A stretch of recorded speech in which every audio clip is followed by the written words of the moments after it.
دوستوں، مرزا انجینئر کو آپ نے بارہا یہ کہتے ہوئے سنا ہوگا کہ تمہارے بابوں نے جو باتیں کہی ہیں، آج تم قادیانیوں سے مناظرہ کرنے جاتے ہو تو وہ تمہارے بابوں کی باتیں تمہیں پیش کرتے ہیں۔ یہ ایک دھوکہ ہے میرے دوستوں، کیونکہ قادیانیوں نے جو راستہ اختیار کیا ہے اس کی بنیاد قرآن اور حدیث نہیں ہے، بلکہ خود مرزا غلام احمد قادیانی کے اپنے من گھڑت عقائد ہیں اور اسی کی تعویلات ہیں۔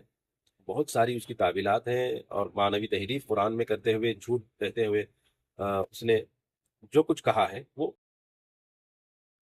وہ اہل سنت والجماعت کے بزرگان دین کو وہ مسلمان ہی نہیں مانتے، تو ان کی بات کہاں سے پیش کریں گے؟ یہ ایک دھوکہ ہے۔ اور دوسری بات یہ کہ کسی بھی بزرگ کا کوئی قول، کوئی واقعہ ہمارے لیے حجت نہیں ہے۔ ہمارے لیے حجت عقائد کے باب میں صرف قرآن اور حدیث ہی ہے، جبکہ قادیانیوں کے نزدیک جو حجت ہے وہ مرزا غلام احمد قادیانی کی تعویلات ہی ان کے نزدیک حجت ہے۔ قرآن و حدیث سے ان کا کوئی واسطہ نہیں ہے۔ اسی وجہ سے انہوں نے بارہا یہ کہا ہے، اور خود مرزا غلام احمد قادیانی نے بھی اپنی کتابوں میں لکھا ہے کہ جو میری نبوت کو نہیں مانتا وہ مسلمان نہیں ہے۔ اسی لیے وہ مسلمانوں کو غیر احمدی کہتے ہیں۔ کبھی بھی آپ دیکھ لیں، مسلم نہیں کہتے، وہ غیر احمدی کہتے ہیں، اور رونا یہ روتے ہیں کہ یہ لوگ ہمیں مسلمان نہیں سمجھتے۔ مرزا بشیر احمد BA، جو مرزا غلام احمد قادیانی کا بیٹا ہے، اس نے اپنی کتاب میں ایک بات لکھی ہے دوستو، کلمت الفصل کے نام سے کتاب ہے۔ اس میں وہ لکھتا ہے، میں آپ کو پڑھ کر سناتا ہوں کہ صفحہ نمبر 104 پر اور 105 پر، کہ مشابہت تامہ کی وجہ سے مرزا غلام احمد قادیانی کی حضور صلی اللہ علیہ وسلم سے، یہ لکھتا ہے کہ مشابہت تامہ ہے، یعنی مکمل مشابہت موجود ہے، نعوذ باللہ من ذالک۔ تو اس مشابہت تامہ کی وجہ سے مسیح موعود اور نبی کریم، مسیح موعود یہ غلام احمد قادیانی کو کہتے ہیں، تو آگے لکھتا ہے کہ مسیح موعود اور نبی کریم میں کوئی دو باقی نہیں رہی، یعنی کوئی فرق نہیں رہا، حتیٰ کہ ان دونوں کے وجود بھی ایک وجود ہی کا حکم رکھتے ہیں، نعوذ باللہ من ذالک، جیسا کہ خود مسیح موعود نے فرمایا۔ آپ دیکھیں یہاں پہ یہ ریفرنس کس کا لے رہے ہیں؟ یہ اہل سنت والجماعت کے بزرگان دین کا ریفرنس کبھی بھی لیتے ہی نہیں ہے۔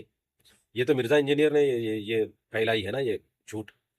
اب یہ لکھتا ہے کہ جیسا کہ خود مسیح موعود، یعنی یہ مرزا غلام احمد قادیانی کو مسیح موعود کہتے ہیں، نے فرمایا ہے کہ سارا وجودی وجود ہو، خطبہ الہامیہ میں، یعنی وہ لکھتا ہے کہ میرا وجود، نعوذ باللہ من ذالک، وہ حضور کا وجود ہے۔ اور حدیث میں یہ بھی آیا ہے، وہ لکھتا ہے کہ حدیث میں یہ بھی آیا ہے کہ حضرت نبی کریم نے فرمایا کہ مسیح موعود کو میری قبر میں دفن کیا جائے گا، جس سے مراد یہ ہے کہ وہ میں ہی ہوں، حالانکہ وہ حضرت عیسیٰ ابن مریم علیہ السلام کے بارے میں ہے، نہ یہ کہ قادیان میں پیدا ہونے والے مرزا غلام احمد قادیانی کے بارے میں۔ یعنی مسیح موعود نبی کریم صلی اللہ علیہ وسلم سے الگ کوئی چیز نہیں ہے، بلکہ وہی ہے جو بروزی رنگ میں دوبارہ دنیا میں آئے گا تو اشاعت اسلام کا کام پورا کرے۔